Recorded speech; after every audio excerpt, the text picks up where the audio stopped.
Thank you everyone for coming tonight. Before we begin this meeting, Pastor Kingsley from Wildfire Church, who I had to cancel on last week for our regular meeting, has graciously agreed to switch the day and is here to deliver an invocation for this meeting. Pastor. Thank you, Mayor. Thank you. I'm sorry, I said Kingsley. Pastor John Mills. My mistake. Pastor Mills, I apologize. What a beautiful day we had today. Yeah, Oh, man, I couldn't believe it. Let's, if you wish, please, in a opening prayer. Heavenly Father, we do come before you tonight and this evening after a beautiful day, for which we give you thanks. We ask that you would just bless the proceedings. Pray that each proceeding is effective and productive. Father, we ask that each participant would be honorable, respectful, and speak with professionalism. I pray that the proceedings would be just balanced and effective, Lord. And Father, I pray as well that you guide the council as they consider and decide matters that impact the city of Perry. Again, we thank you for the freedoms that we enjoy in this nation, the freedom of democratic process, which we now participate in. What a huge blessing that those who have gone before us and fought for our freedom have left us. So we remember that tonight.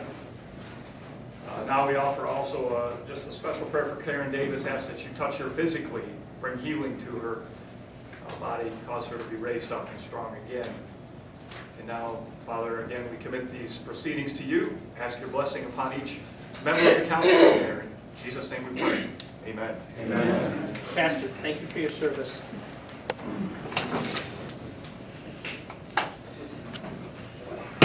The time is now 7 o'clock, and I will call to order this special meeting of the Perry City Council for March 28th, 2019. I don't have my clerk up here tonight, so I will call the roll myself. Adam Grass. Here. Terry Wood. Here. Chris Powell. Here. Michael Queen. Here. Craig Elliott. Here. Karen Davis. And I'll call myself, James Hugler. I am present. We have a quorum of the Perry City Council present. We have a couple of housekeeping items that we need to take care of since we were unable to muster a quorum for our regular meeting last week. First, I have placed before council the bills. What? I don't have that on the agenda, but that's all right. That's all right. If anyone who would like to may rise and join me, we're going to sit at the since I have a question. I pledge allegiance to the flag of the United States of America and to the republic for which it stands, one nation, under God, indivisible, with liberty and justice for all. Thank you, everyone. You may be seated. That's right. So I have given council an opportunity to review the bills, and we seek your permission to pay them. Move that we pay the bills as presented. Second. Moved by Queen, seconded by Grass, that we approve the bills as presented. Is there discussion? Hearing none, all in favor of the motion, please vote aye. Aye. All opposed, please vote no. Motion carries unanimously. Our second item of business is possible adoption of a resolution regarding public hearing procedures. I'm going to need to share these publicly anyway, so I'm going to read them out loud and then ask for council to take a vote and approve these. The resolution that the Perry City Council establish and adopt the following rules and procedures for the March 28, 2019 public hearing regarding commercial recreational marijuana businesses. Number 1, public comments are to be limited to the subject of this public hearing regarding the question, should commercial recreational marijuana businesses be allowed in our community, and if so, what regulations, if any, should be adopted? 2, public officials participating at this public hearing will conduct themselves in such a way as to show the utmost respect and courtesy to members of the public and to each other. 3, public officials will not deliberate, advocate, or argue with each other or members of the public. Number 4, Public officials may respectfully ask questions of those sharing their opinion to better understand those opinions. 5, any public official seated at the table may raise a point of order and direct it to the mayor for the city of Perry. 6, members of the public will conduct themselves in such a way as to show respect and courtesy towards all public officials present and towards all other members of the public. They shall speak when it is their turn and not during other citizens' turns. 7, large groups of people attending the public hearing together shall be encouraged to select 1 or 2 representatives of their group to speak for the whole and express their views. Individuals speaking for a large group shall be allowed more time than individuals expressing only their own opinion. Such groups shall also be given an opportunity to show how many they represent to the public officials in attendance. 8, the mayor may set reasonable limits to ensure there is time for everyone who wishes to be heard to address the public hearing. 9, public officials who are here to listen. Our goal is that every member of the public who addresses the public hearing leaves confident they were heard. I place this before council, and I seek your adoption of this resolution. So moved. Moved by Queen, seconded by Craig. Is there discussion? Hearing none, all in favor of the motion, please vote aye. Aye. All opposed, please vote no. The motion carries. Having established the parameters, we are now ready to hear objections and comments regarding commercial, recreational marijuana businesses here in the city of Perry. We have 2 reserved seats up here in the front. We would like to invite those who wish to speak to us to please join us up here at the table, and we are eager to hear your opinions. I have a sign-up sheet in the back, and I'm going to call the names forward in the order that folks signed up. I will call 2 names forward at a time. I would ask the first person to come up and sit down and begin speaking. The second person will be on deck, so to speak. I'll call the other person that is going to come after them. This will allow, I hope, a smooth flow for our public comment. So our first person who wishes to speak tonight is Mr. Greg Weckworth of Perry. Greg, are you here tonight? Greg, would you please come up and take the first seat? Our second speaker after Greg will be Nate Kingsley from Perry. Nate, are you here tonight? Would you please take the second seat, and we'll let Greg have his public comment. Mr. Weckworth, you may proceed. You want me to sit or stand? It doesn't make a difference. You're As welcome long to as it sit with us at the projects. table. Okay, then I better stand. It's gonna Whenever you're comfortable. Yeah. I recognize a lot of faces here from being a city council over the years here too as well, so welcome. I think this is a very important gathering tonight. I'd like to compliment whoever did the article in the Argus Press here on the Perry Council scheduled meeting on marijuana. I thought that was very well written, and it pretty much explains what we're trying to cover and go through tonight. I was on a council, started in 2006, and due to a situation with my wife having a couple of strokes, I had to, go off of council here at the end of November, and also off the planning commission here too as well. I just want to mention a couple of things to start off with here too. Marijuana's here in Perry. I'll be up front, I voted against it. I think recreational marijuana has a purpose, but I do not want to see it in the city of Perry. I look at the buildings, and that's a thing that I'm a pro-business person. I look at some of the empty buildings here, and I look at it this way. If we don't fill those buildings up, something's going to happen. Your person or persons or entities are going to come in and fill those buildings up. If they don't get it here, they're going to go somewhere else. But I think the next 2 years are really critical for the city of Perry, and especially in the area, the Shiawassee County here too as well. Again, the people of Perry did vote for it, and you have to look at that too as well, because that's important. The people of Perry did vote for that overwhelmingly, and you have to look at that as well too, and you're probably going to get some good feedback on that here tonight here too as well. But I'm going to mention basically what I feel personally is basically, again, we've got kids, we've got high school students, we've got people out there. I know people that out there that do use recreational marijuana. I see a purpose there, but I also want to make sure that for law enforcement, things like that too, we have to look at that, what they're going to be under as well here too. So again, look at the big picture, not the small box, but look at the big picture spreading out as far as what you want, what you think you want to hear in Perry, you do not want to hear in Perry. Again, that's why we're here tonight, just to get everybody's opinion. Thanks, Jamie. Greg. Are there any questions for Greg? Greg, thank you for coming tonight. Return to your seat. After Nate Kingsley, Deanna Shaw will be our next speaker. Deanna, if you'd like to come forward. Mr. Kingsley, you may proceed.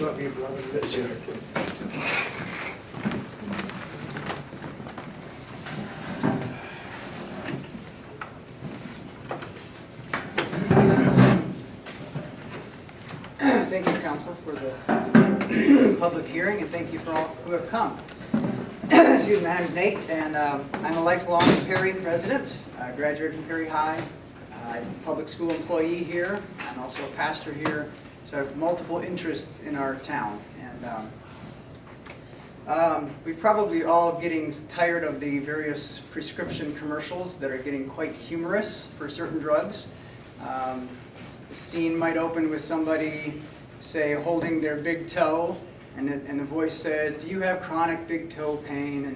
And you need to try this product, you know, Phalangiostera, because Phalangiostera will work for this. And you know, yeah, you know what I'm talking about. And it talks about how wonderful it is. It shows people now walking freely and smiling, and everything's great. But then at the end of the commercials, there's like 30 seconds of another voice, or at least a change in tone, that then goes on to list all of the side effects. And you might get your big toe healed, but you might also get this, this, this, this, and this. And I ask myself, why do they have to say all those things? Because otherwise, if I have a big toe problem, I might think this thing is the wonder drug, and I'm going to sign up for it and not realize what it could also do to me. So I'm asking as a city council, kind of like Greg said, to do the research. Don't just go on what the bandwagon is right now, simply because it's popular or because it's legal now. Do our research, do the homework. And I have untold pages of research. It's not hard to find, of actual medical journals and things, nothing off of Facebook or whatever. This is medical, published, peer-reviewed journals on various side effects of these things and long-term side effects of these things that I don't want to see our citizens suffer with. And I definitely don't want to make money off their back and their suffering. There are good uses for marijuana, yes, and I don't argue that. I am arguing let's present both sides, just like those commercials do, that there are possible side effects and they're quite dangerous. So, there are multiple ways you can find this kind of stuff. I'm just asking the council, before we would hastily rush into something, let's do our homework on what happens to citizens who with long-term marijuana use. Let's look what happens to communities that embrace this. We don't have to keep it out of our homes and things. It's legal. But we do have an option to keep it out of our business if we want. Okay? So, just asking us to do the homework. I found a remarkable organization that I wouldn't think would have much for me, because it's called Smart Approaches to Marijuana. It's founded by Congressman Patrick Kennedy and also by a man named Kevin Sabet, who is a former advisor to President Obama. So politically, we'd be on the opposite side. I wouldn't expect to find much from him here. But he has remarkable things in various journals he's found. And one particular one that just came out last week was that they found the Oregon Secretary of State finished a report on how they were regulating their use of legal marijuana.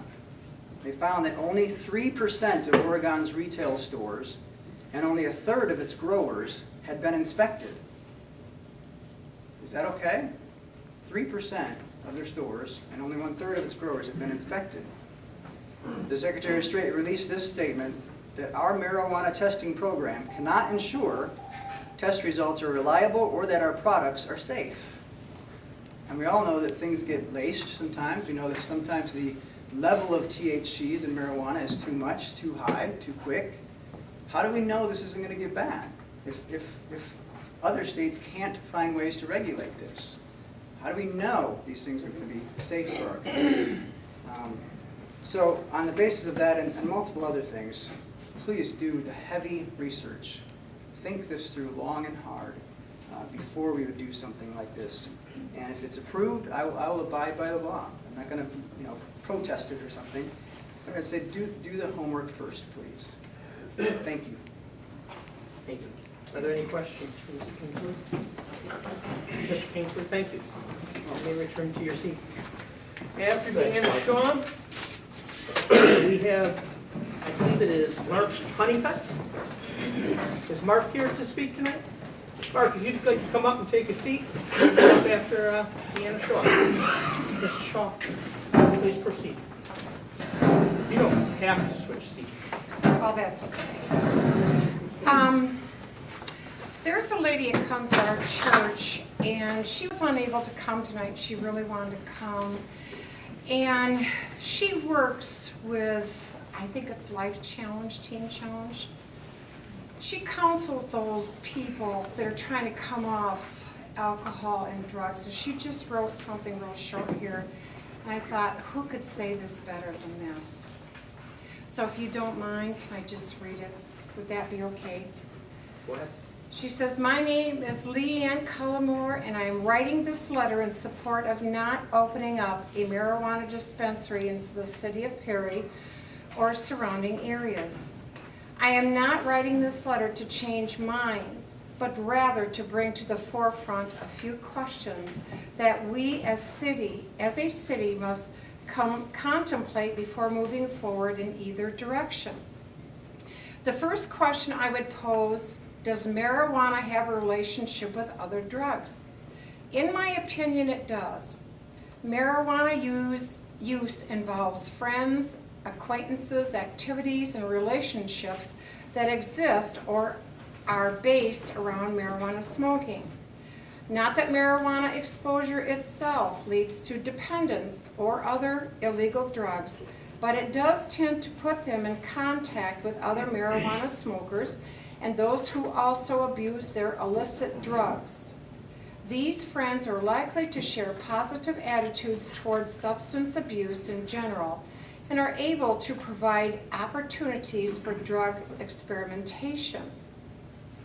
Every person who smokes marijuana is not necessarily an illicit drug user, but hard drug users in almost every case smoke marijuana.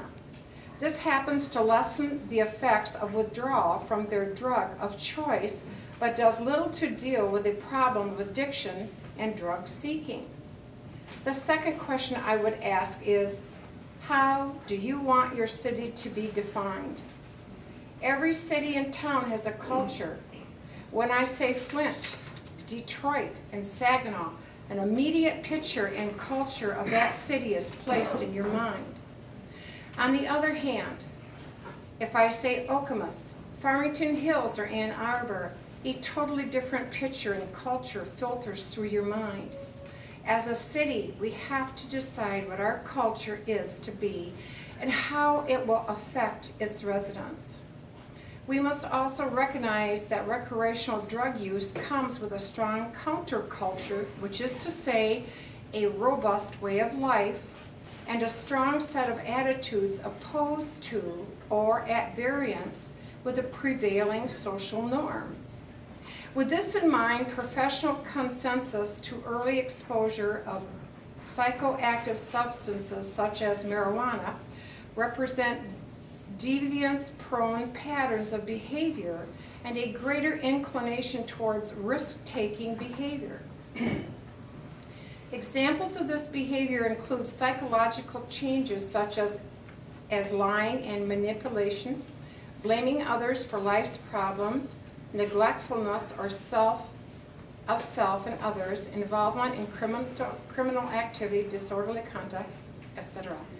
We also must ask ourselves, are we ready to deal with the outcome of drug use and use as overdoses, suicide, psychological, physical, and emotional issues associated with drug skyrocket? Can we personally embrace this type of culture and not get burned by the outcome? In New York, it seems not. Because of their lenient drug policy, with schools and school-age children, we now see city school officials expanding their warning card program where students get letters home to their parents rather than criminal summonses for small amounts of marijuana and disorderly conduct charges. Starting in September, the warning card program, which applies to students 16 and up, will be used in all of the city's high schools, potentially affecting more than 200,000 kids in more than 400 schools. But wait, this is just the tip of the iceberg. In Chicago, 8 to 10-year-olds are asking adults to buy cigars for their use. The children hollow out the cigar and fill it with marijuana called a blunt and get high. A true story from a drug addict, which he implies was the culture of where he lived. In Shiawassee County, a woman listening to a police scanner was amazed at the frequency of drug call traffic on the radio. She has one daughter in elementary school and commented that she didn't like what she heard, that drugs are everywhere and where do you go to get away from this? Her question is reasonable and it begs us to reason. Do we need to make cannabis more available to the public? I think not. If history repeats itself, and it does, we should look at some cities that have adopted a lax and accepting attitude of drugs. San Francisco is one such city. Complaints related to drug use in San Francisco have skyrocketed between 2009 and 2017. The number of reports of needles and other medical waste on the street grew from 290 to 6,363, an increase of 2,194%, according to the city's database of non-emergency calls. Similar complaints about human waste on the streets has also spiked from 5,771 in 2009 to 20,960 in 2017, a jump of 363%. Since 2014, the number of reports has doubled and complaints about encampments of homeless people have risen from 586 in 2009 to 42,208 in 2017, a surge of almost 7,200%.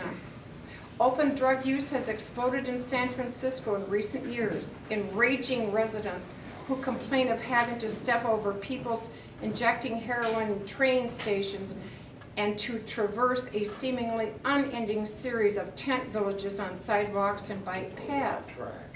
The problems have ballooned into a public health crisis, officials say, leaving elected leaders scrambling for solutions as discarded needles pile up in the streets. Most alarmingly, the explosive growth in the number of people living outdoors has contributed to hepatitis A epidemic that has killed 20 people in the last year, the worst U.S. outbreak of its kind in 20 years. Deplorable sanitary conditions help spread the liver-damaging virus that lives in feces. Needless to say, rats thrive in such an environment, and the epidemic battle that one LA journalist is having with rats was recently featured in the LA Times. I got just one page. East side, west side, north and south are everywhere. If you are a rat, the California housing crisis has not hit you yet, and it will never will. At our house, it sounded like rats were having relay races in the ceiling, and they don't wear sneakers. Your eyes blink and your leg twitches as you drift off to sleep, knowing that if the plague comes back, you are living at ground zero. In addition, officials at Los Angeles City Hall are considering ripping all the building's carpets up as the rats and fleas are said to be running riots in the hall. A motion was filed by Council President Herb Wesson on Wednesday to enact the much-needed makeover amid a typhus outbreak in that downtown area. Wesson said a city employee had contacted the deadly bacteria disease at work, and now he's urging officials to investigate the scope of long-running pus problem at the council building. I ask you, Perry City Council and residents, are you ready to crack open Pandora's box of drug abuse and dependency with wishful thinking of all the positive attributes and the money you will make? Remember, marijuana and drugs have a relationship. They go in hand and cannot be separated. If you choose one, the other will follow. And the biggest thing that you need to know is that you don't get to choose what comes in and what doesn't. You may want to control that aspect, but you will soon find out that you are the slave and your master is cruel, very cruel indeed. Thank you. Did anyone have questions for Mrs. Shaw? Does this, Carrie, go ahead. does this lady live in the city or? No, she lives just outside of Perry, just outside, but she works with drug addicts and stuff. Other questions for Mrs. Shaw? Thank you very much.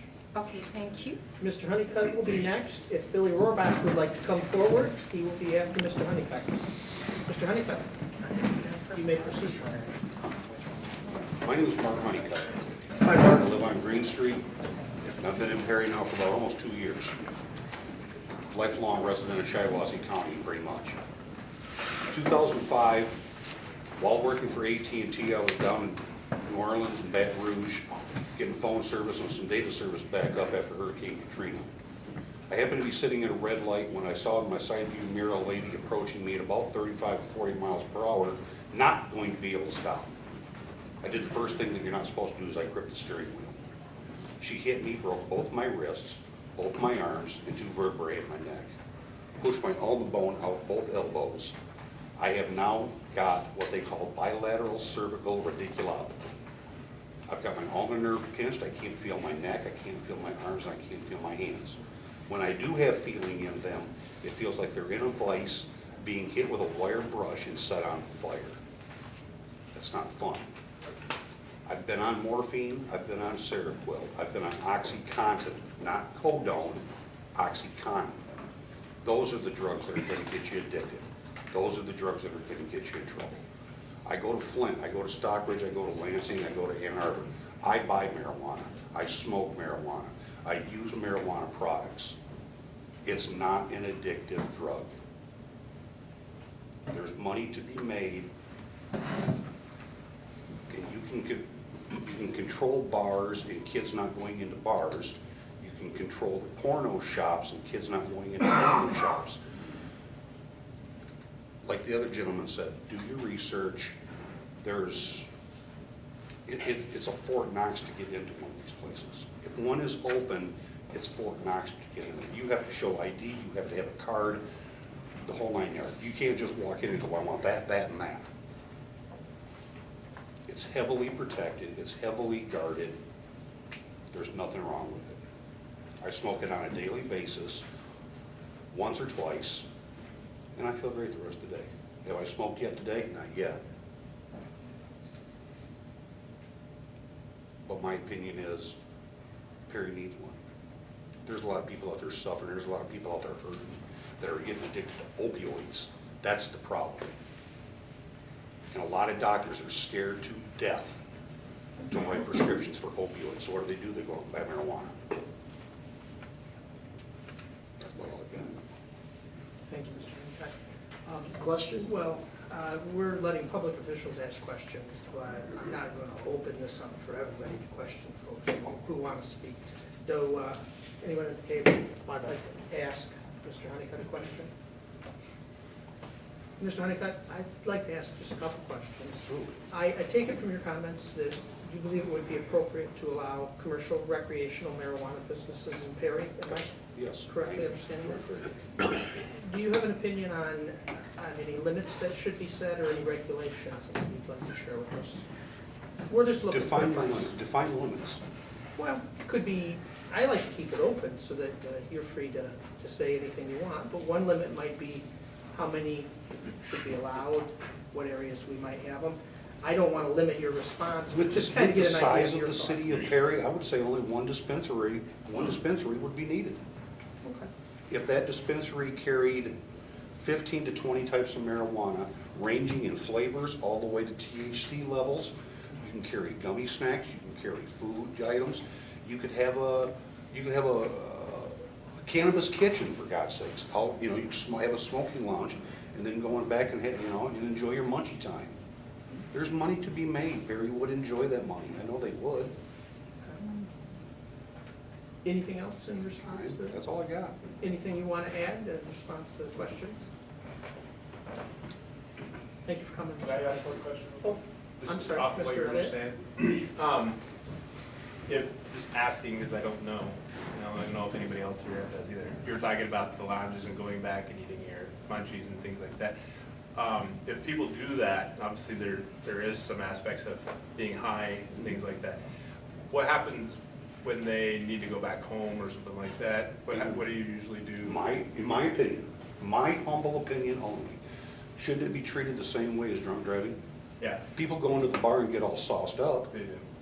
and it's illegal to drink and drive. Therefore, it should be illegal to smoke and be under the influence of an intoxicating substance. Understood. So if you're going to go get high, have a driver or walk. Is that usually what happens? That's what I'm asking. Is that usually Absolutely, what happens? when you I am call taxi or against something any like of that stuff. If Okay. you're going to get high, if you're going to infect your mind and your any type, alcohol, drugs, or anything like that, don't get behind the wheel. Okay. Don't do it. Thank you very much. Appreciate it. Are there other questions? Mr. Huncutt, do you want to add anything? So I'm all set. Thank you very much, sir. Thanks a lot for Appreciate you hearing coming me. out. Thanks for hearing me. After Mr. Rohrback, I have on here, and I don't know if you meant to sign up to speak, but you're welcome to. I have Mark Frazier from Perry Township. I was going to say that we're here to observe the township board. Thank you, Mr. Frazier. Beth, he just came to observe. Beth Andrus, I have you on the list. Did you intend to speak tonight?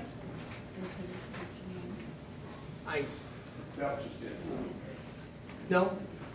Or, She just stepped out, I think. oh, Beth, well, I'll Is come that what back. you said? Did she just step out? Lois Walworth, did you sign up to speak tonight? Well, I didn't, but I will.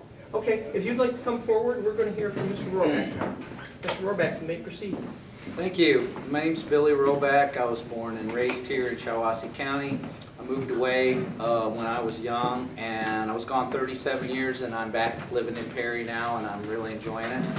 And I do appreciate the opportunity to speak here this evening. I'll not detail my opinion regarding the pros or cons of recreational marijuana use. Every person here tonight and throughout our community has their own opinion, and rightfully so.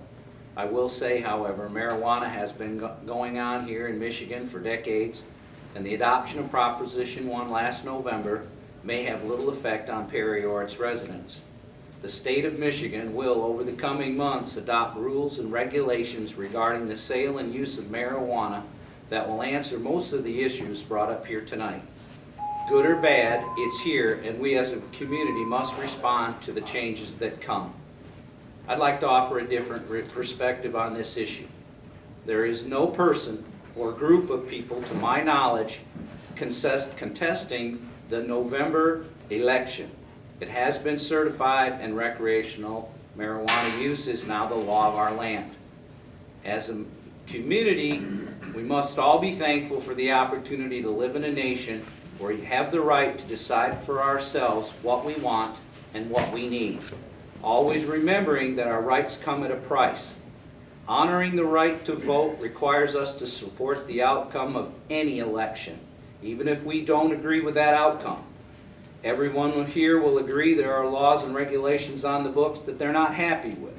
But we respect the law because we are so grateful for the voting freedoms and the opportunities for change that our Constitution provides us. Shiawassee and the surrounding counties of Livingston, Ingham, Clinton, Saginaw, Genesee, all have voted in favor of Proposition 1.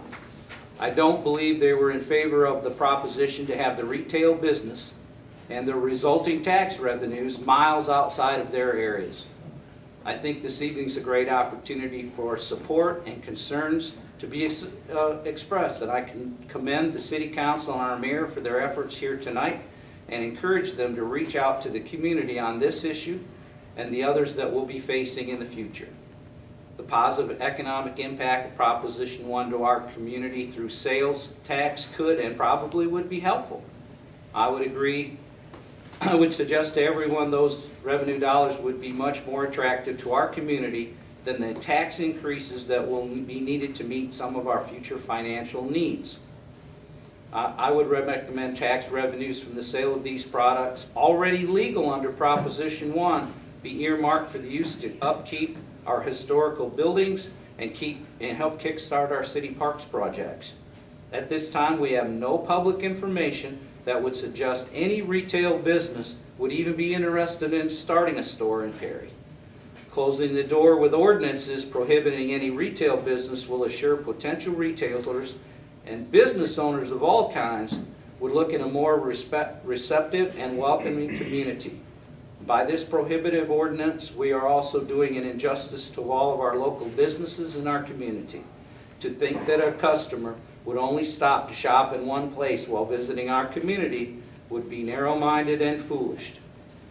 At the state level, 4,139,455 votes were cast on Proposition 1, and 2,344,450 people voted in favor. At the county level, 29,731 votes were cast, and 15,467 of those were in favor. In 2018, Michigan experienced the highest voter turnout in a midterm election since 1966. That's 47% of the registered voters, and that's really good. I think the proposition had a lot to do with the number. I must tell you all, the people of Michigan and Shiawassee County have already spoken on this issue with their right to vote. We can embrace this change and show our community, our state, and our nation that we believe in the rights of the majority, the law of the land, and the power of our vote. Thanks again to the City Council, the Mayor, and everyone who's here in attendance this evening. Thank you, Mr. Robach. Does anyone at the table have any questions for Mr. Robach? I have a couple. I take it from your comments that you would advise us to allow some commercial recreational marijuana businesses within the boundaries of the city? Do I understand you correctly? Well, I believe that the voters spoke their mind. I don't believe that they voted to have it 50 miles away from them or isolate them from it. I think we should support the voters. I think the state will have a lot of regulation in place within the next 12 to 14 months. And I really think that the community should keep their mind open to it. We're a country of capitalism, and we're also a country of regulation.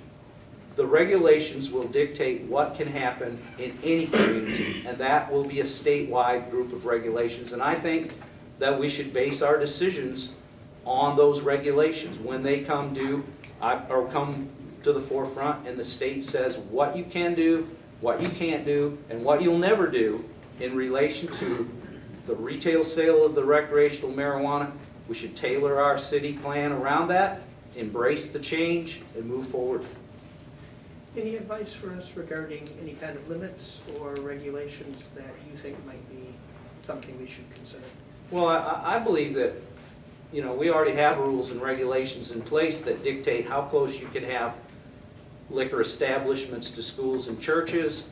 I would assume that the state will probably follow along that line, but you know, I don't like to see any community lose an opportunity. Revenues are tight; they're going to get tighter. And as I said before, I think that if we go about this the right way, and we work with the retailers who would be interested in it, and who knows, in a community the size of Perry, 2,200 people plus here, they may not even look to a community like this. But the revenue that could come from that certainly would be a help to our community. Thank you. Does anyone else have questions for Mr. Robach? Mr. Robach, would you like to add anything? Oh, I'm sorry. Just one, yeah. Go ahead. You said the state will have regulations within the next 12, 14 months, 14, 18 months? I believe that the state legislature has mandated that they move forward within the next 12 months and come up with statewide regulations. They did the same thing in other states, and once that is all adopted in our legislature, then they will pass that down to the municipalities, absolutely. And that's when I believe that it would be a better time to make a decision whether we want a store in here or not. You know, somebody made the comment that, you know, and I agree. Chris, I'd really like to keep us focused on their opinion, and we'll have an opportunity to Okay. ask later. But if you'd like to. I don't know how to- We'll have his opinion. I don't know how to question it, but that's okay, that's okay. Mr. Roebuck, in light of our questions, did you want to add anything? No, I just appreciate this opportunity. I think this is one of the healthiest things we can do as a community, is bring a room full of people together and hear what every person has to say. It's a really nice opportunity. Thank you. Mr. Roebuck, thank you very much for your comment. Thank you. Is Beth Andrus back? And would she like, no? Shall I cross her off the list? Okay. Then after Lois has spoken, Mr. John Walworth, you're on the list. Would you like to address this public I hearing? defer to my wife. Very good. Good choice. Mr. David Kingsley, do you wish to address the public hearing tonight? Okay. I think this must be Mrs. Kingsley that's on here next. Oh, that's. Okay. I didn't realize I was already on there. Francis Griffith, did you wish to address this public hearing tonight? Sign the wrong sheet. That's all right. Mr. Ron Kraus, did you wish to address the public hearing tonight? Yes. Would you please come on up? Mrs. Walworth? You may Well, proceed. I didn't come to speak. I signed my name because I thought that was a list of Attendance? attendants, yes. And I'm 64 years old and I've never done this in my entire life. But as the nation changes and things change in our community, I just felt like, come on, you know, Pastor John and I need to come tonight. We live in Durand, Michigan. And as a nurse, I'm a nurse, and a minister's wife in Perry, I just wish to speak against commercial recreational marijuana. Well, I've already heard from people about it being a moneymaker. It can be a moneymaker, of course. It's good revenue. But it's also, I've heard of people say too, that it's a mind-altering drug. And it is.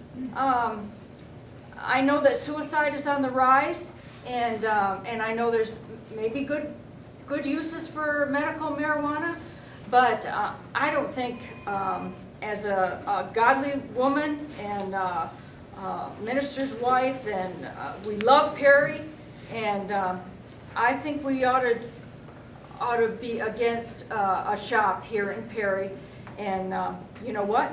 Turn to God, not drugs. Thank you. Did anyone have any questions at the table for Mrs. Walworth? Thank you very much for your comment. After Mr. Ron Kraus, I have Mike Tobias on the list. Mike, would you like to address this public hearing? Sure. Please come forward. Mr. Kraus, you may proceed. Everyone before me has presented themselves very well, so it's kind of hard to add what you've already presented, so well done. I've been in Shiawassee County for over 40 years and living within the city limits of Perry for over 25 years, so I believe I have a lot to add here.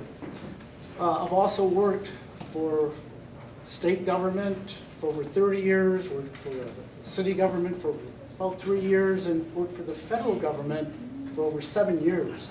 So I've seen all aspects of government, how it works, and I can just say this. Now, as a registered engineer, so I'm still in for my code of engineering. In regard to our laws and ordinances, everything that our elected officials handle must be tied to the health, safety, welfare, and property of our general public. And sometimes it's just not there. I've seen it, okay?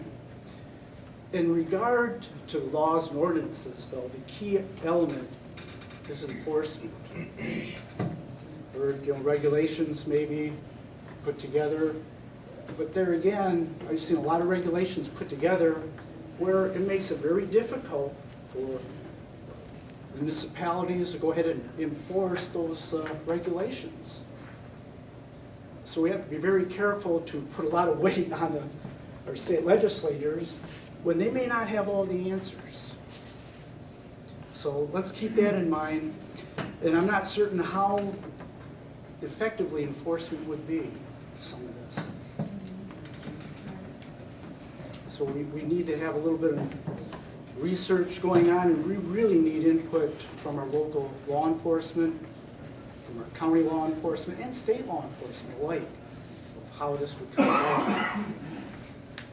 There's actually a couple areas of impact regarding cannabis, at least I can see anyway. There's the raw cannabis, which can be, of course, smoked or consumed or added as an ingredient for consumption. In regard to smoking it, I come from a viewpoint that we have to be careful of air quality, because that's a huge concern now. So if people are going to smoke this, how do you enforce maintaining air quality with someone who's smoking cannabis? I don't really have an answer because that one's a tough one. And then the other part is, consuming it. Now that one maybe not so much impact on the general public, because the person that's going to consume it, that's going to be for them. So maybe that one may be more easily enforced. The other part of it is the cannabis that's, I call it processed cannabis, or CBD. Okay, that's a different element because it doesn't have that psychoactive ingredient to it. So it's void of those elements that could impair a person from driving and those type of things.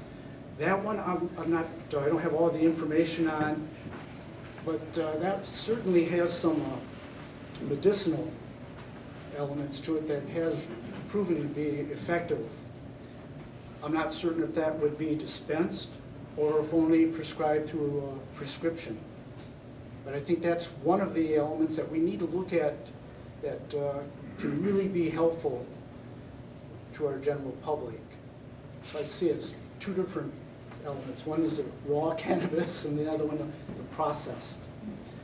The whole thing, all of this there again is enforcement. Then how would the city of Perry put ordinances together that would help law enforcement with all of this for maintaining the health, safety, welfare, and property of our citizens and visitors alike in Perry? Thank you. Does anyone have any questions for Mr. Crouch? Mr. Crouch, do you have any advice for us regarding whether or not commercial recreational marijuana businesses should be allowed within the city of Perry? With regard to, let's say, the smoking of the product, I don't believe we should have something that would allow that to be sold commercially here in Perry. Thank you. That doesn't leave me with the need for a follow-up question. So I'm all set. Does anyone else have questions for Mr. Kraus? Mr. Kraus, do you have anything you'd like to add in light of the questions? Thank you very much for coming tonight. Go green. Go white. On the list after Mr. Tobias, I have Christine Tobias. Christine, do you wish to address the public hearing tonight? No, I prefer it. Next on the list, I have Todd Evans. Todd, do you wish to address this public hearing tonight? I'm going to guess that our Perry Township Supervisor, Mr. Fawkes, did not want to address the hearing, but you may. Mark? That's true. I just wanted to say hi. Hi. Welcome, Mark. Thank you very Stand up, much. yes, yeah. I have Daniel Bell on the list next. Daniel, would you like to address this? Would you please come forward? Mr. Tobias, you may proceed. Yeah, good evening, Mayor and Council. Like I said, my name is Mike Tobias. My wife is Christine. We've been citizens of the Perry area for about 20 years, 15 in the city. One of the reasons we moved to Perry is because it was a family-friendly community. My wife and I think others in the community, were disappointed when the Lions Den came into the town, and we don't feel that the city of Perry needs to allow businesses to sell commercial marijuana. We appreciate the council taking action after the proposal was voted on to keep commercial marijuana out of Perry. And again, we don't want to live in a community that does sells and endorses the use of marijuana. We don't want that to happen, and we definitely believe that now is not the time to allow marijuana to be sold in Perry, like somebody mentioned earlier. The state of Michigan is kind of wrestling with some of the issues involved with it. At the very least, I'd suggest waiting to allow commercial marijuana to be sold in Perry until a THC limit is set from the state of Michigan. Countries like Denmark have recognized that there should be limits on THC levels, and marijuana today is not like it was 10 or 20 years ago. Today it's more of a chemically engineered drug. The THC levels are increasing, getting higher and higher. It used to be maybe 5%, 10%. Now they're pushing 60 to 70% THC. And I think it's causing more problems. I'm sure that there will be more research coming out about those things. But as far as what happened in Colorado after they passed recreational marijuana, traffic crashes increased. And again, we expect that to happen in Michigan based on what's happened in November. Additionally, the legal marijuana market has increased. Criminals are setting up shop in rental houses to avoid taxes. Once they get busted, they set up shop in another rental house. And so those are things to consider. Youth are beginning to perceive marijuana as a safer drug because of they're seeing medical marijuana get approved and now recreational marijuana, and consequently youth rates have risen. And this is a concern because children's brains are still developing, and a growing body of research is linking more and more problems like memory deficiencies, lower IQ, psychosis to marijuana use. This is what the perception of being safer is rising in Michigan as well. I'm worried about poisonings of children. When commercial marijuana comes in, they start to market products that are appealing to youth. Things like Pop-Tarts, marijuana-infused gummy bears, cookies, brownies, and the like. I understand in Colorado they're having to do a lot of public education with tourists coming into town because people don't understand it. If you got a big cookie, teddy bear cookie or something like that, you're only supposed to eat like maybe the arm or the hand, not the whole cookie. And there's problems like that. An overall prevention principle is that the more that drugs are available in the community, the more that likely they're going to have drug-related problems. We've heard some arguments today about the revenue that's going to be made off of this. There may be some revenue that's collected, but studies from tobacco and alcohol and tobacco taxes, for every dollar of tax revenue generated, they estimate $10 in costs associated with the product. So again, alcohol is a good example. It's a heavily regulated drug. We collect significant money from that through licensing fees and taxes and things of that nature. But the Michigan Department of Health and Human Services estimates that the cost of alcohol for every resident in the state of Michigan is over $800 per person. And they might collect, so it's a fraction of what they collect in revenue because of the costs associated with cleaning up the messes associated with it.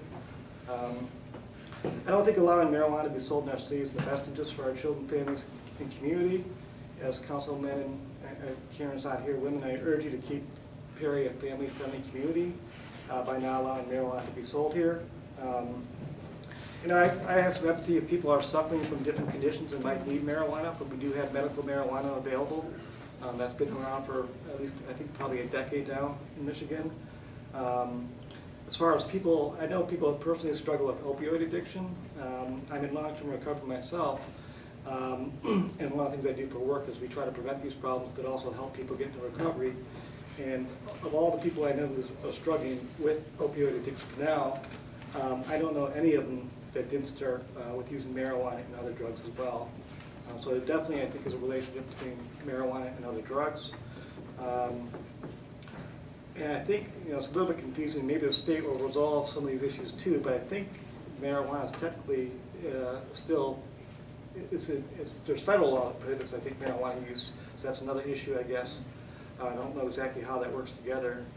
And if I may ask, I'd be curious just to ask a question to I don't think there's some people from law enforcement here, but I'm curious how our first responders, how the city of police, our law enforcement folks view this issue as well. So I suspect they probably deal with domestic issues that involve alcohol, tobacco, or not so much tobacco, alcohol and drugs, perhaps marijuana, cocaine, opioids, those kinds of things. But I appreciate you guys taking this up, giving me an opportunity to speak to you. I'll try to answer any questions. Were there any questions for Mr. Tobias?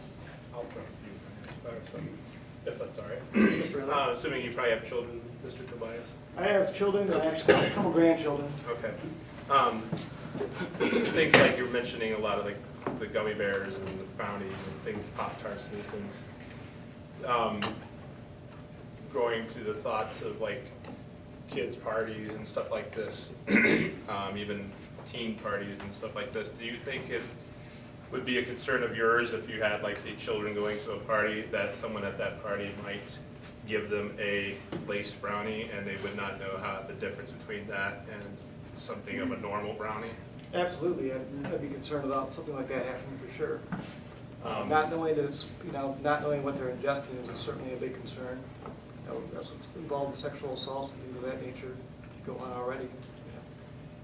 Do you, also a second question, do you think that the city of Perry residents, and wish I could just ask this of everybody, but I'll just ask you of you and maybe others if they want.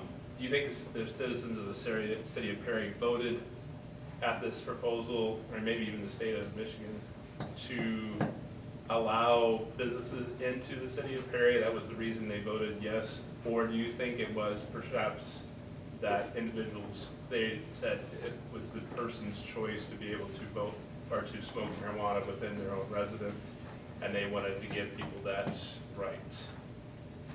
I'm not sure, I'm not really sure I fully understand the question, but. Let me rephrase it again, because I was terrible at saying it, so, is it all right if I rephrase it? Well, maybe we can broaden these questions out a little bit for folks. Mr. Tobias, do you have an opinion regarding why folks might have voted in favor of Proposition 1 that you'd like to share with us? Well, I think, I don't know, I didn't look at the breakdown across the state, but I know that there are several counties that voted not to allow it. Like somebody already said, Shiawassee is one that voted to allow it. But I don't necessarily I don't know if that means that people in the city of Perry definitely want it next to our library or something like that. I feel like, I guess kind of tongue in cheek, I assume other communities will sell it. I say let them go to Owasso or let them go to East Lansing or wherever. We don't need that kind of revenue in Michigan or in the city of Perry. And I think it's really false revenue anyhow, because I think it could cause us more problems in the long run. I don't know if that answers it or not, but. Can I ask you another question? Sure. I wasn't sure what you said, but feel free to say yes or no. Are you a business owner, or are you involved in business and stuff pretty well? I wasn't sure. No, I'm not. Okay. I'm not. I do substance abuse prevention primarily. Okay. I try to prevent drug and alcohol problems. I won't worry, but bother with my question. Okay. Thanks. Yep. Thank you. Any other questions for Mr. Tobias? Mr. Tobias, did you want to add anything in light of the questions? No, just like other than what was said, I hope you guys really weigh all the facts, all the information very carefully, and do the best you can, make the best decision for our community. Again, I don't want to see it from the city of Perry. I personally this is not good to say based on what I do for a living. Part of me doesn't really care what people do in their homes as far as they want to smoke pot, do those things. But I just don't want it to be commercially sold, and I don't want it to be the marketing and all that goes along with targeted youth and those kind of things that go along with it. So. Thank you very much, Mr. Tobias. Thank you. I have next on my list our friend Josh from the Argus Press. Josh, did you wish to address this public hearing? I didn't know I was on the list. No, I don't, thank you. Okay, I'm going to cross you out. I saw the wrong one too. Attendance, well, that's your mileage. I'm going to cross the deputy out too. I assume he didn't come to make public comment. So I'm going to struggle with the last name a little bit, but I have Barb, might be Bostic. I'm to my coworker who's getting ready to speak. Very good. Then I have a Mr. Randall Dippold. Mr. Dippold, do you wish to address this council tonight? There's a couple of comments I'd like to make. Okay, if you would come forward, I am going to invite Mr. Bell to proceed. Thank you. I appreciate this opportunity to speak with the council.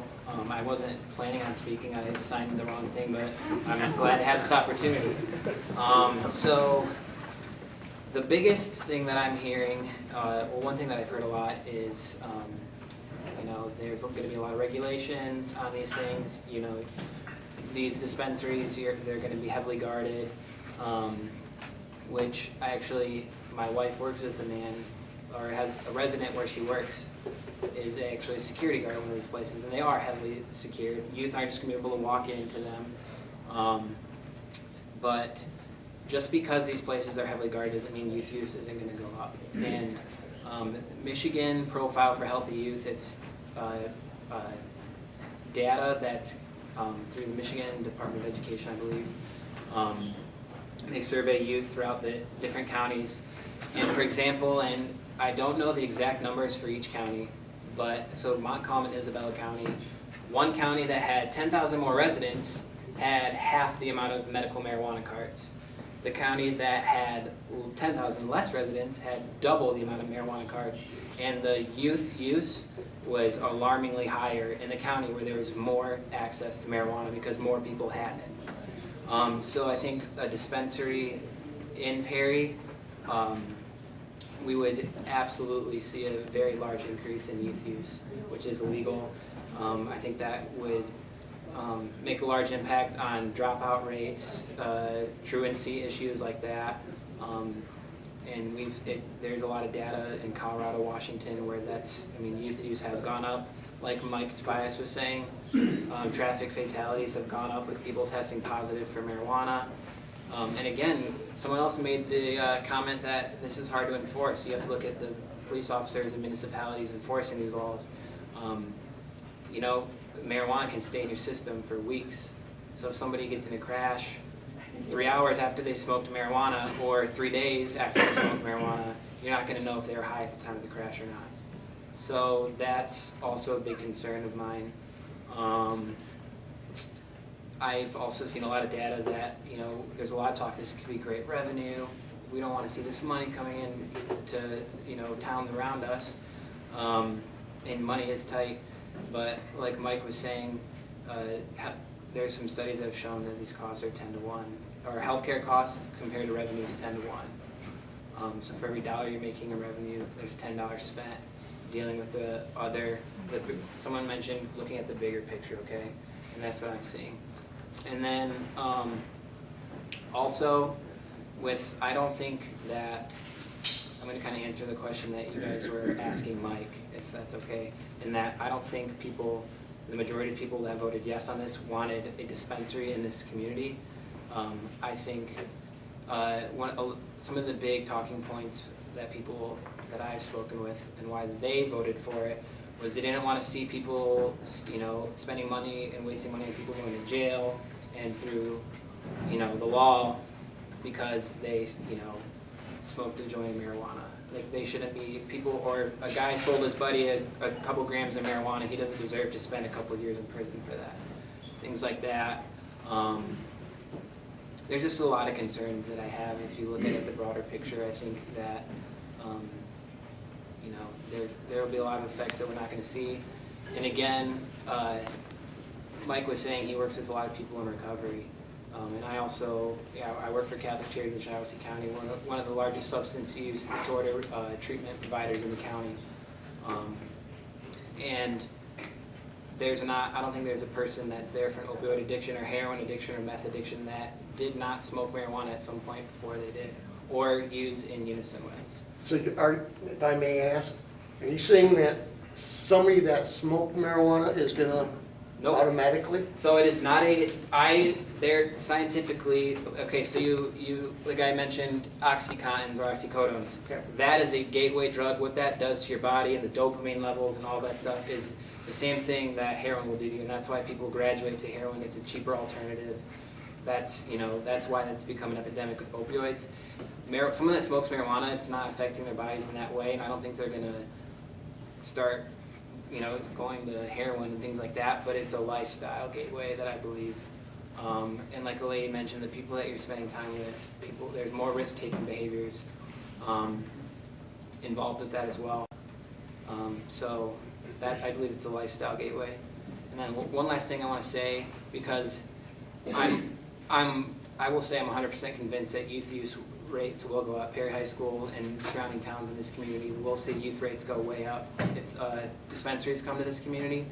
I won't be surprised by that at all. And someone mentioned the teen brain and how that's still developing, and how it's been associated with loss of IQ levels. That studies have proven that those IQ levels don't come back. High school dropout rates go up. I mean, if we really are concerned about our youth, I think that's something that we really need to be taking a closer look at. Is it worth the revenue, and is that revenue actually going to make money compared to the healthcare costs involved? So, but that's all I have, and I appreciate your time. Thank you. Did anyone have any questions for Mr. Bell? Are you a resident of the city? I am not anymore. I grew up in Perry. I graduated from Perry in 2013. My parents still live You're here. in the township? Absolutely. Yep, in Woodhull Township. Other questions for Mr. Bell? Mr. Bell, did you have anything you wanted to add in light of the questions? No, I do not. Appreciate Thank you very much for coming tonight. Thank you. Appreciate it. Tim Harmon, I have Tim Harmon on the list. Would you like to address this public hearing tonight? Please come forward. Mr. Dippold, you may proceed. I hope I'm saying your name right. You're my neighbor right down the street. Dippold. Dippold, I apologize. Please proceed. I've been a resident here. I married a Perry girl, so I've been here since 1980. My children mostly went to Christian school, but they all wanted to go to the Perry High School for their last year or two, so they can enjoy all the benefits of being a senior in high school. My oldest son, I asked him about the differences in, about drugs and stuff like that in the school, and he said, yeah, I can get anything I want before lunch if I just talk to the right people. It's out in their cars. They can bring it into the school anytime they want. That was 20 years ago. You guys, you're talking about having drug businesses. You're assuming that these people are all going to run their businesses like a real business. And there is no traceability of marijuana. People grow it in their basements. So how do you know that the guy isn't adding that to his supply and he's not paying taxes, your taxes on a portion of it? There's no way to really control that. If in your wiser judgment you decide that you want to try to open it up to a business, a pot growing business or a pot selling business, I would suggest you put a sunset on it. So in a year or two, you find out that the crime rate has gone up, the police are struggling to control it. If it goes away in a year or two, whatever you set it at, then you don't have to go back in and try to pass a law saying, okay, now we're going to make it illegal. I know once you let somebody start a business, it's hard to end it. But if you put a sunset in there, then it automatically takes care of itself. I know I'm in the aviation business, so we have mandatory drug testing, especially if you go into the air carrier business. My son works for air carrier in Detroit, and they had an employee that everybody in the workforce knew that this guy was coming in stoned every day. And they have mandatory drug testing. Well, they always give him a day's notice, so the guy would bring synthetic urine with him, and he passed the test. So my son's a supervisor, and the employees were getting after him, and they said, okay, he said, okay, I'm going to take you, and you, 3 guys, just random. We're all going down and getting drug tested, and this guy passed. He failed it, and he was fired. Anytime there's a workplace injury, it's automatically mandatory drug test. So it's a serious thing. People's lives are depending on the guy next to you doing the best he can.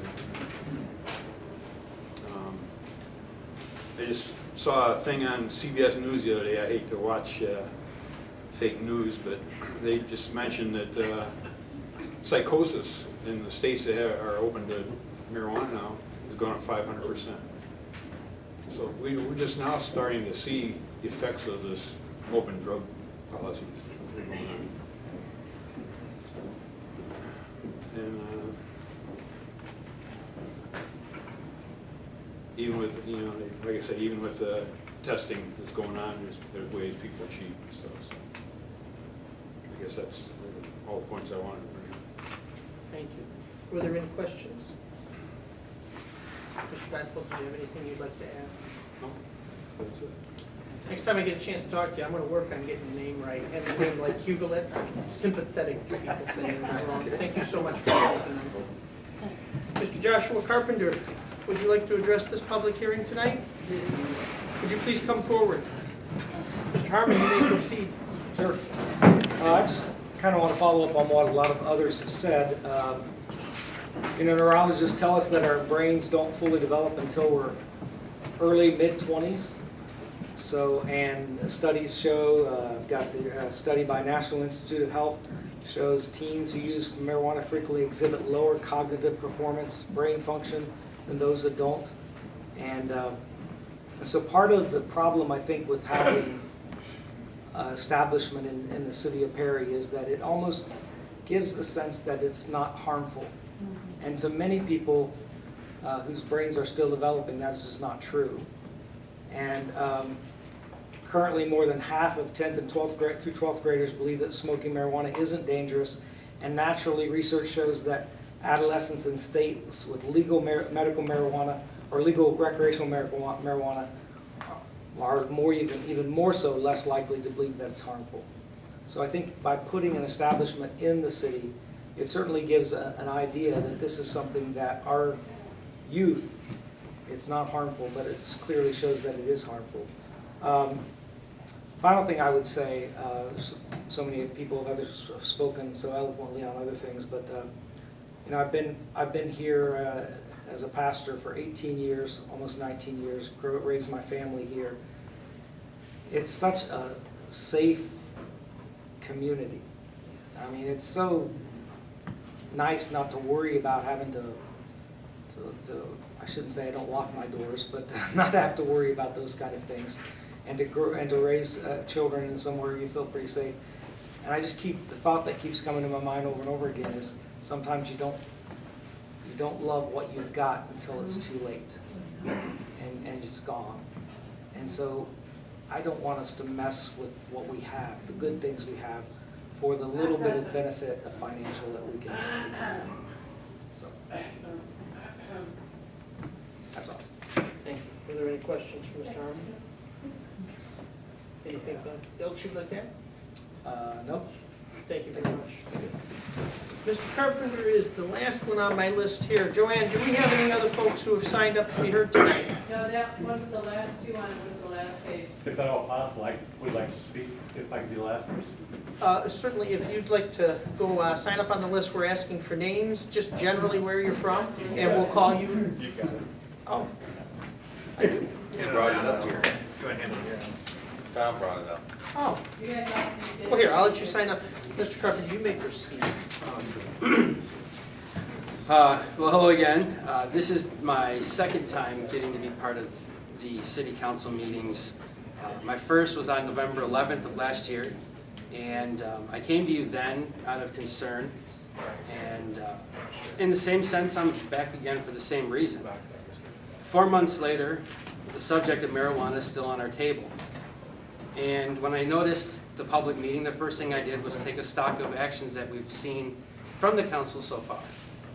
So on November 7th, we had the special meeting that was held for the adoption of the ordinance to ban marijuana businesses. And when I came the first time, I was concerned because it seemed to me at the time that the action was done underhandedly. And I was rightly corrected by you, Mr. Mayor, and thanks to the plaque, Mr. Powell as well, that there was a reason that you felt going that route, that you needed to put it on pause to iron out some details, and the concerns that were shared with me after that meeting made it all more clear. Things like, where should they be allowed to build, or how many do we allow in our town? Should the sales be time limited like we do with alcohol? Unfortunately, we would expect 4 months later for there to be more progress. Instead, it seems like we're still sitting and trying to iron out and go over the basic things.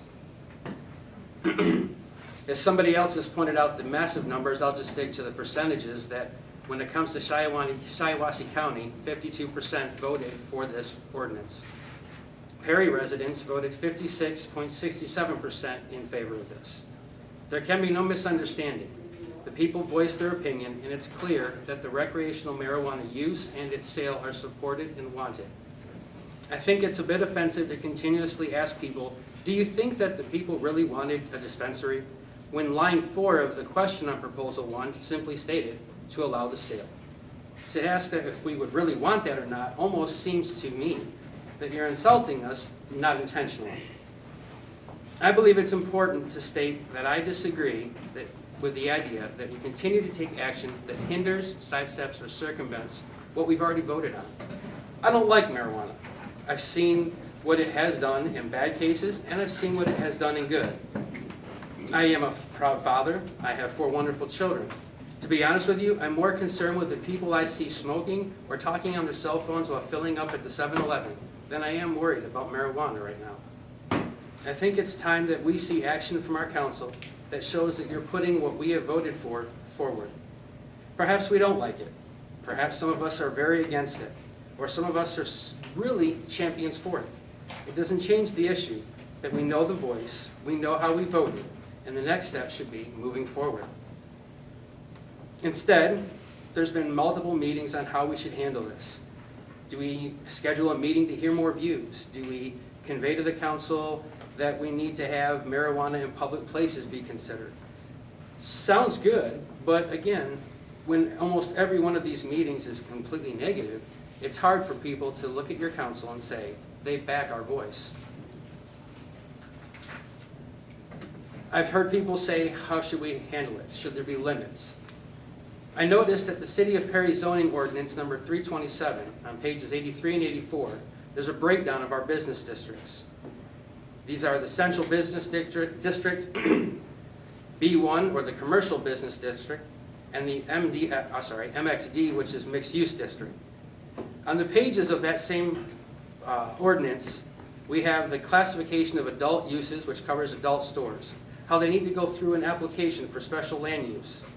Covered in Section 15 is that special land uses. And the application, it clearly states in this form, is not guaranteed. There's no reason that the same policy could not be applied to marijuana stores as well. We have the framework to answer almost every single question that we've been asking ourselves for the last 4 months. There will be an upside and a downside to all things, of course. In more cases than not, I tend to hear people speaking only about the negatives. While I won't waste anyone's time going over all of the things, I would like to point out that the FDA itself has licensed and allowed 3 major uses of marijuana-based medications. Epidiolex, for example, for the treatment of seizures associated with 2 severe forms of epilepsy. Dronabol and Nabinolone to treat nausea and vomiting associated with cancer chemotherapy patients. These are all backed by Peter Grinson, MD, contributing editor to the Harvard Health Sciences Division. He went on, when describing these advancements, as he called them, as seeing how patients report many benefits, including relieving of insomnia, anxiety, and pain, treating potentially life-threatening conditions with no possible chance of addiction. So those are the health sides, but again, we're not here to discuss that. I think this issue's been overcomplicated. Clearly, some of us like the idea, some of us don't like the idea. Some of us are concerned about what it will do for our school children and how our police officers will handle this, regulating this issue.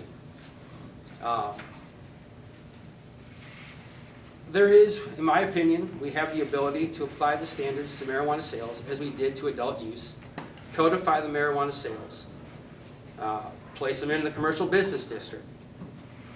The biggest concern to me is that we take all this time and do nothing. I understand the state is considering their own ideas and their own way of handling things. Do we then decide to tell the voters, thank you for voting, but we're going to ignore you for the next 12 months? Or do we start taking steps and addressing those issues? At the end of the day, there's no gray line here. The voters want this to happen, and they need to see action on the part of the council. The only gray area or wiggle room in the public should be something that the mayor himself mentioned. What about walking down the street? What about around our children? Those are great questions, and those are the things that we hope to see our council address. Should people be able to walk down the street or sit in our parks and smoke marijuana? Do I think so? Absolutely not. Again, I'm a parent of 4 children. I wouldn't want someone smoking next to my children, just like cigarettes. And as far as enforcement, you know, our officers are great people. They have changed my children's views on officers here. We have, I think, probably the best police force ever. And I think I've heard officers say before, you know, I pulled someone over after smelling the marijuana. Okay, that's a great way to start off. There's already things in place. Our stores out by the main street, our gas stations have a sign that say, under 30, we ID. I see no reason why our officers can't apply the same standard. If you look under 30 and you're smoking a joint, you should be asked, hey, can I see your ID? I just want to make sure. There's ways that we can move forward, and we have those building blocks. And I just want to encourage you to notice those and not think that you have to start from scratch. You're a good council, and you've set a good path, and I just be saying it. Any questions for Mr. Carpenter? Did you have anything else you want to add? Thank you very much for coming out and sharing with us. Thank you. Appreciate it. Mr. Smith, you get the last word. You may proceed. I work at Lansing, where the drugs are rampant. But I had a guy come in one time where I used to work, was talking about opening up a dispensary. He says the biggest thing is that one, federally it's against the law. You can't put this money into a federally deposited account, which means any taxes that the city would take in that, you would not be able to put that in any type of account. This is the last I knew. Or you could be charged with a federal crime. Nobody's discussed the fact that it is a federal crime to possess marijuana. I'm not going to say I'm for it or against it. That's people's own personal opinions. But I don't see any lawyer here. I don't know if he can refute what I have to say. But last I knew, again, this guy who was opening a dispensary said it was free cash. Who's gonna monitor the kind of money he's got coming in? Because he doesn't have to deposit in the bank. Doesn't really have to pay taxes on it because he's illegal, paying federal taxes. If I'm wrong and things have changed since I talked to this gentleman, then so be it. But what's going to happen with the money that these guys bring in? Who's going to regulate that part of it? That's one thing that wasn't addressed that I thought needed to be at least mentioned. Anything else, Mr. Smith? That's it. Any questions for Mr. Smith? Are you a city resident? I am a city resident, yes, sir. Okay, I don't mean to be deadpan in the same question, but I'm trying to keep a little record of who's in the city, what their favor, and because this is what I'm going to refer back to. It helps me know. Thank you. Sure. Did you have anything else you wanted to add, Mr. Smith? Not at all, no. Thank you very much for coming out. Thank you. Appreciate your advice. So at this point, I am going to close the public hearing, but before I adjourn the meeting, I want to give our fire chief an opportunity to make an announcement. All right. Chief. I don't have a dog in this fight, really. I have an opinion, but I don't have a dog. So I'm just here tonight to talk about the severe weather sirens that have been going off. It's going to happen again tomorrow. Unfortunately, the night of the tornado, it didn't work in the city of Perry. We tested every month, but it didn't work on the night we really needed it. The next morning, I called John from the DPW. He went down there and found out that someone had shut the switch off. So it could be somebody that lives nearby and got tired of hearing the siren every first Saturday of the month. I don't know, but so he turned it back on. We tested it, and they both worked. Everything was well. Today, this morning, a representative from the company that was going to maintain it came in, called me. I tested it, and it didn't work. The one at the DPW building, because we have two. So whatever he did, he messed it up. So don't pay that bill yet until after you see. And it's still not fixed. Tested it probably 10 times this afternoon. If anybody heard that, it's going to probably be near that again tomorrow. So I just want to make sure everybody understands that. Because I don't know what the weather's going to be like tomorrow. If it's going to be cloudy, I don't want you to think there's going to be a thunderstorm coming through. I wish I could sit, but then if one does, you're going to go off and you're going to think, hey, it's just a test. I'll tell you that the ones that when we're doing the testing are gonna be much shorter, like a minute or so. If it is a true emergency warning, it goes for 3 minutes. So that's all I wanted to add that tonight.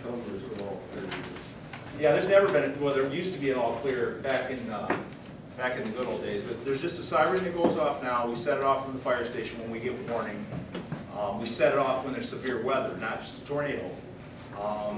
It goes for 3 minutes, and then there's no clear. Like we used to be, when I was a kid, we used to be able to listen to another siren sound that meant that the weather had passed us. Just look out your window if the sun's shining, then the weather passed. That's all you got. Frankly, when there wasn't all clear, that's what we did. So when we did all clear, yeah, it looks pretty good. So, yeah, there's no all clear. You'll just hear that siren, and that's it. We do test it the first Saturday of every month at noon-ish. Sometimes I forget, and it's 12:05. So just take notice of that and maybe tell your neighbors. Thank you. With that, the time is now 8:30 p.m., and I will adjourn this special meeting of the Perry City Council. Thank you, everybody, for coming out tonight. Appreciate hearing from you.